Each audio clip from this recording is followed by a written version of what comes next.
أعوذ بالله من الشيطان الرجيم. بسم الله الرحمن الرحيم. الحمد لله الذي أنزل على عبده الكتاب ولم يجعل له عوجا قيما لينذر بأسا شديدا من لدنه ويبشر المؤمنين الذين يعملون الصالحات أن لهم أجرا حسنا ماكثين فيه أبدا وينذر الذين قالوا اتخذ الله ولدا ما لهم به من علم ولا لآبائهم كبرت كلمة تخرج من أفواههم إن يقولون إلا كذبا فلعلك باخع نفسك على آثارهم إن لم يؤمنوا بهذا الحديث أسفا إنا جعلنا ما على الأرض زينة لها لنبلوهم أيهم أحسن عملا وإنا لجاعلون ما عليها صعيدا جرزا أم حسبت أن أصحاب الكهف والرقيم كانوا من آياتنا عجبا إذ أوى الفتية إلى الكهف فقالوا ربنا آتنا من لدنك رحمة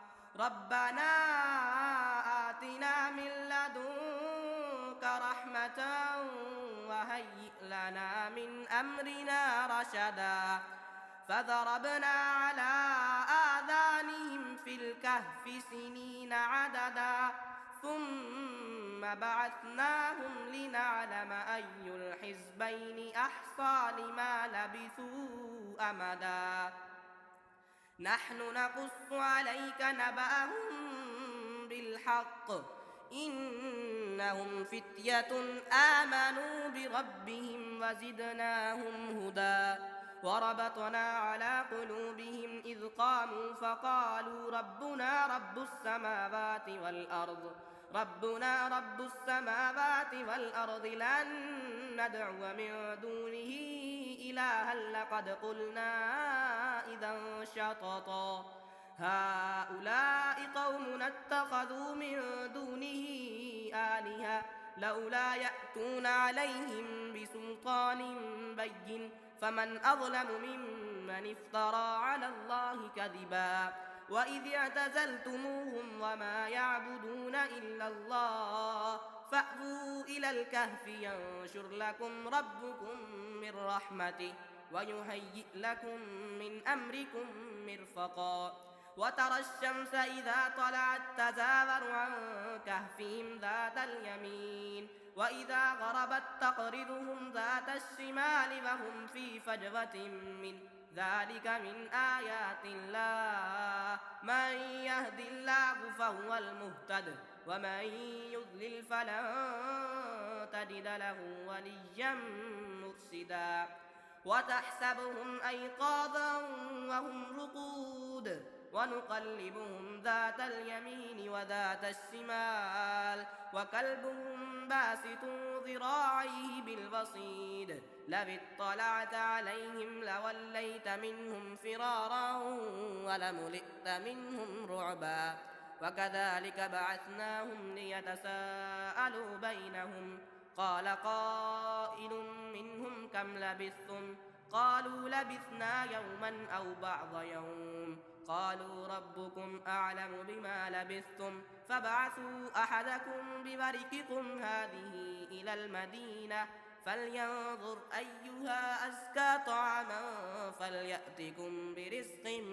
منه وليتلطف ولا يشعرن بكم أحدا إنهم إن يظهروا عليكم يرجموكم أو يعيدوكم في ملتهم ولن تفلحوا إذا أبدا وكذلك أعثرنا عليهم ليعلموا أن وعد الله حق وأن الساعة لا ريب فيها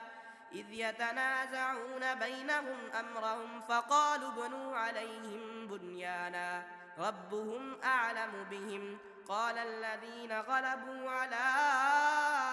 أمرهم لنتخذن عليهم مسجدا سيقولون ثلاثة رابعهم كلبهم ويقولون خمسة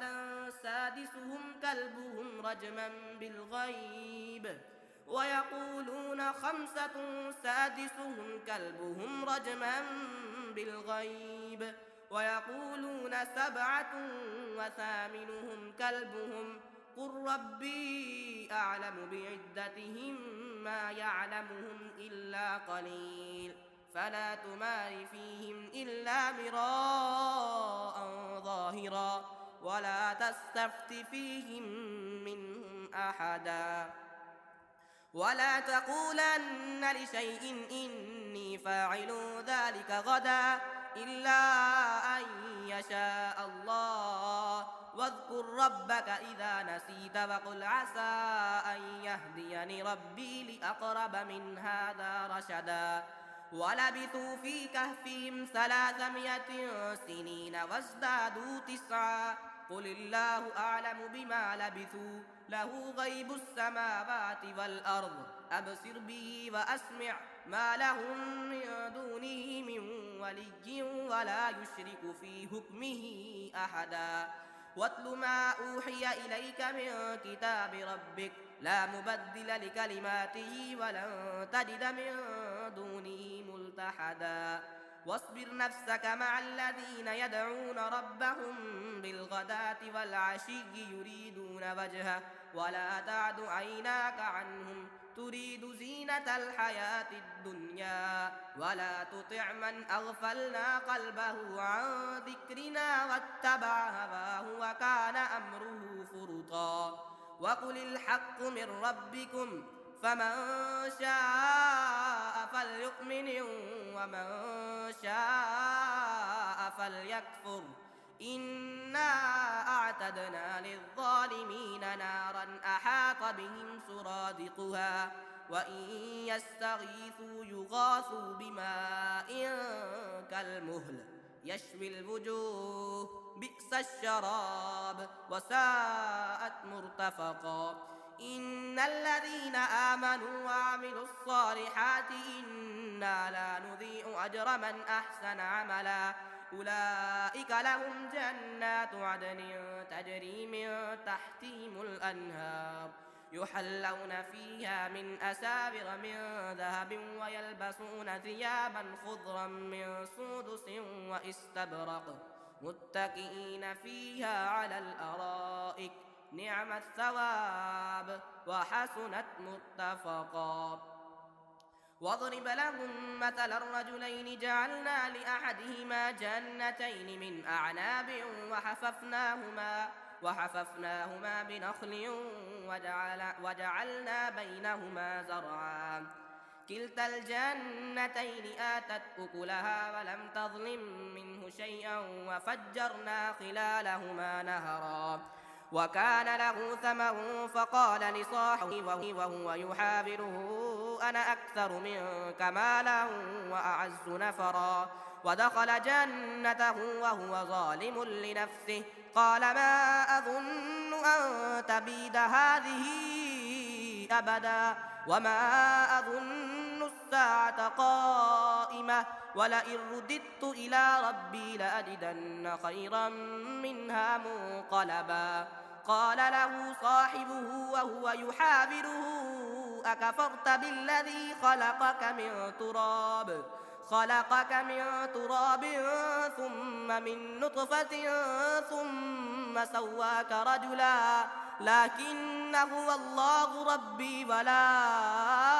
أشرك بربي أحدا ولولا إذ دخلت جنتك قلت ما شاء الله لا قوة إلا بالله إن ترني أنا أقل منك مالا وولدا فعسى ربي أن يؤتيني خيرا من جنتك ويرسل عليها حسبانا من السماء فتصبح صعيدا زلقا أو يصبح ماؤها غورا فلن تستطيع له طلبا وأحيط بثمره فأصبح يقلب كفيه على ما أنفق فيها وهي خاوية على عروشها ويقول يا ليتني لم أشرك بربي أحدا ولم تكن له فئة ينصرونه من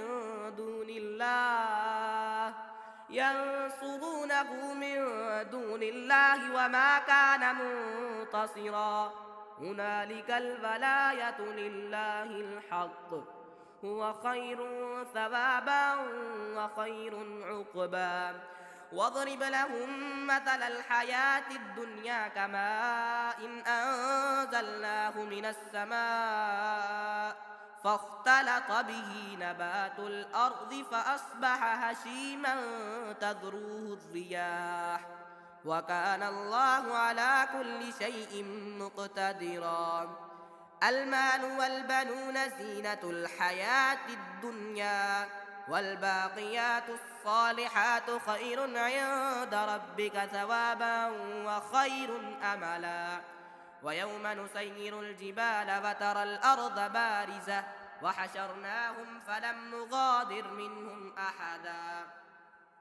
وعرضوا على ربك صفا لقد جئتمونا كما خلقناكم أول مرة بل زعمتم أن لن نجعل لكم موعدا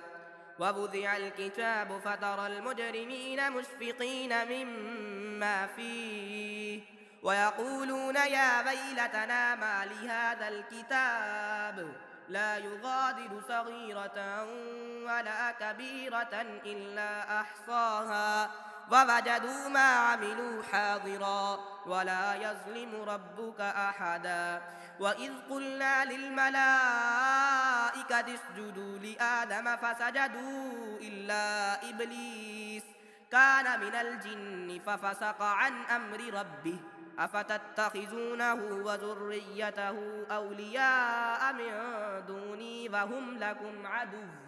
بئس للظالمين بدلا ما أشهدتهم خلق السماوات والأرض ولا خلق أنفسهم وما كنت متخذ المضلين عضدا ويوم يقول نادوا شركائي الذين زعمتم فدعوهم فلم يستجيبوا لهم وجعلنا بينهم موبقا ورأى المجرمون النار فظنوا أنهم مواقعوها ولم يجدوا عنها مصرفا ولقد صرفنا في هذا القرآن للناس من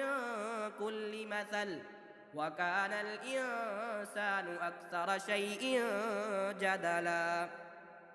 وما منع الناس أن يؤمنوا إذ جاءهم الهدى ويستغفروا ربهم إلا أن تأتيهم سنة الأولين أو يأتيهم العذاب قبلا وما نرسل المرسلين إلا مبشرين ومنذرين ويجادل الذين كفروا بالباطل ليدحضوا به الحق واتخذوا آياتي وما أنذروا هزوا ومن أظلم ممن ذكر بآيات ربه فأعرض عنها ونسي ما قدمت يداه إنا جعلنا على قلوبهم أكنة أن يفقهوه وفي آذانهم وقرا وإن تدعوهم إلى الهدى فلن يهتدوا إذا أبدا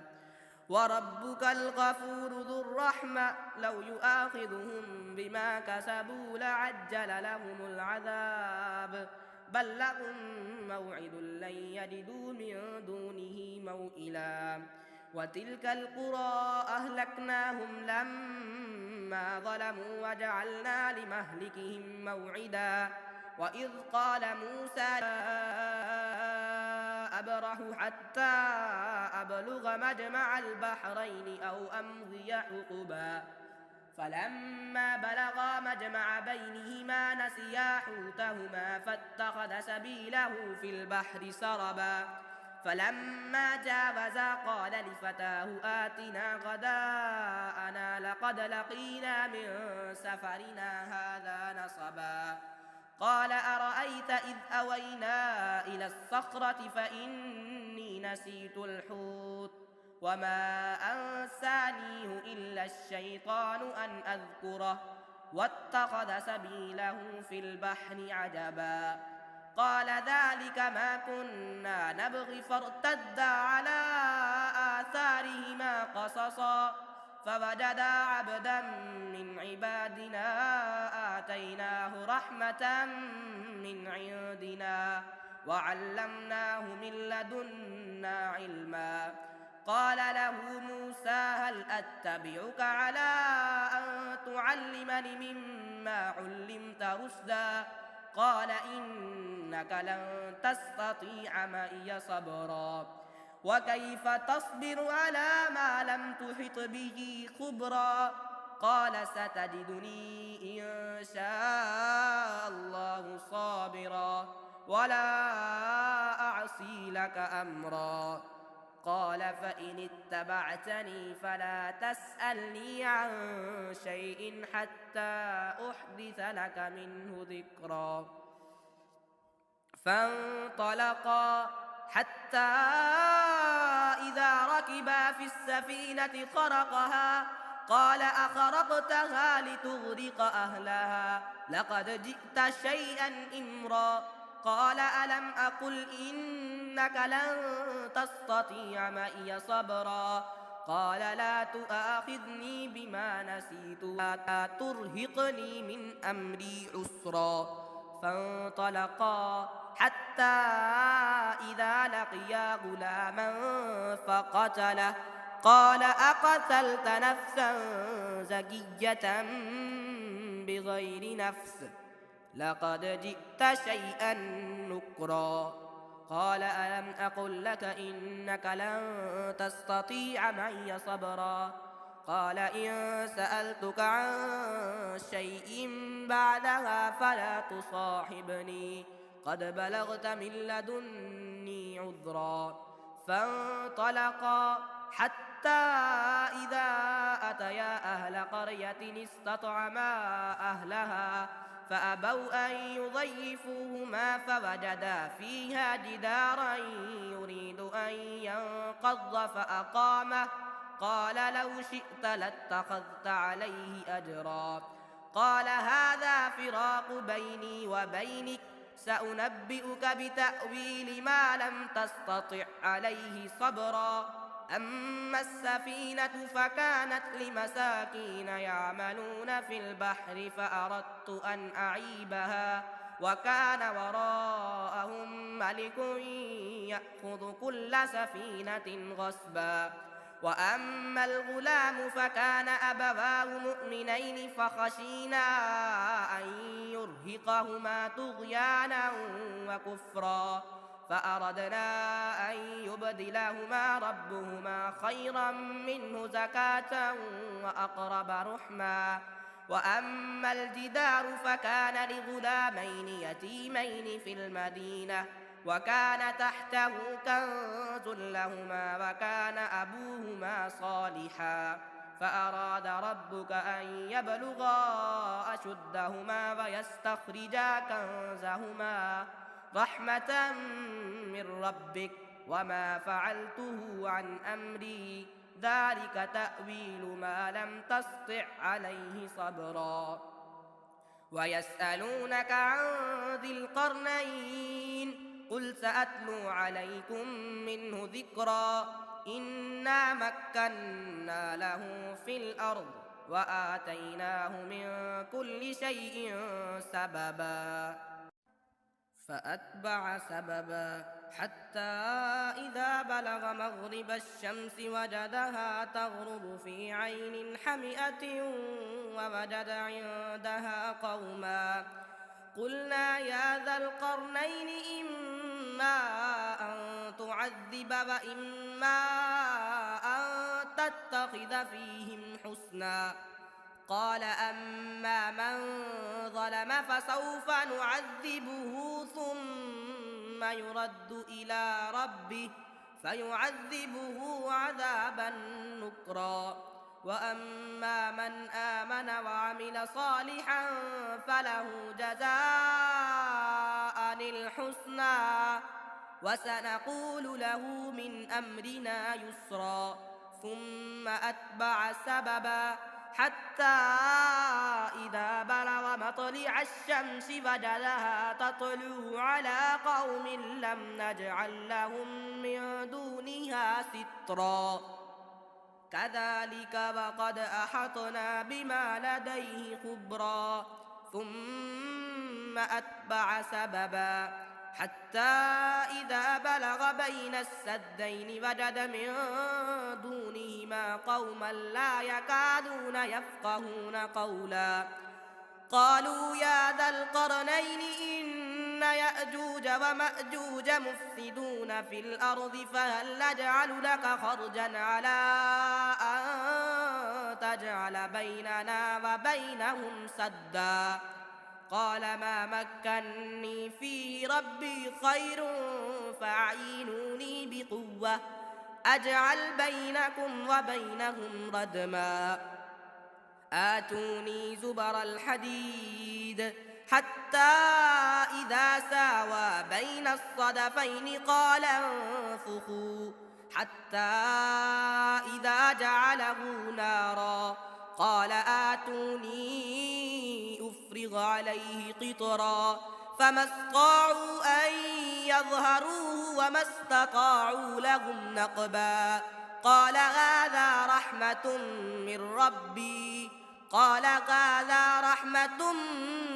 من ربي فإذا جاء وعد ربي جعله دكا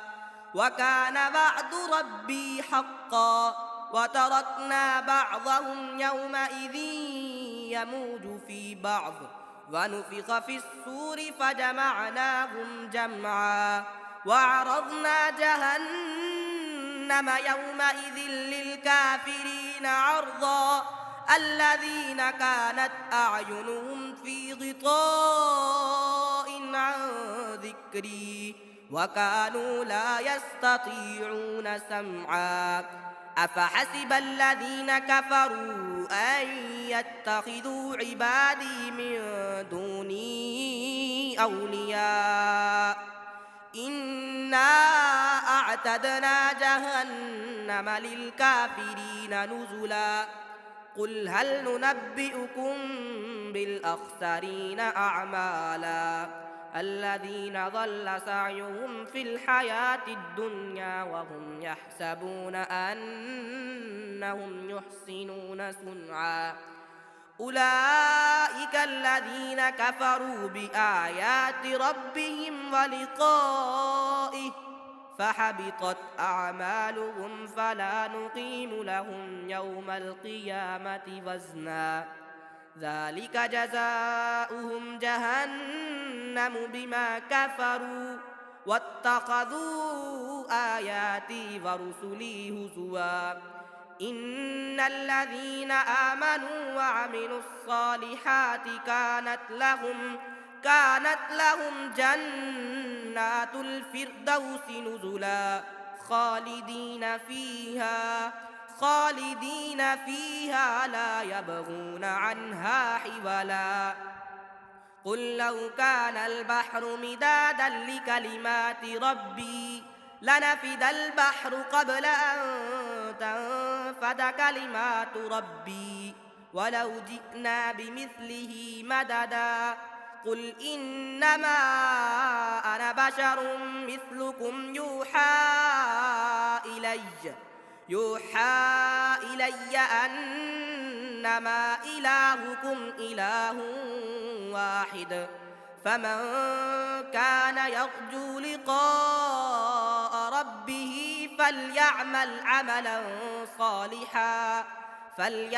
عملا صالحا ولا يشرك بعبادة ربه أحدا صدق الله العلي العظيم.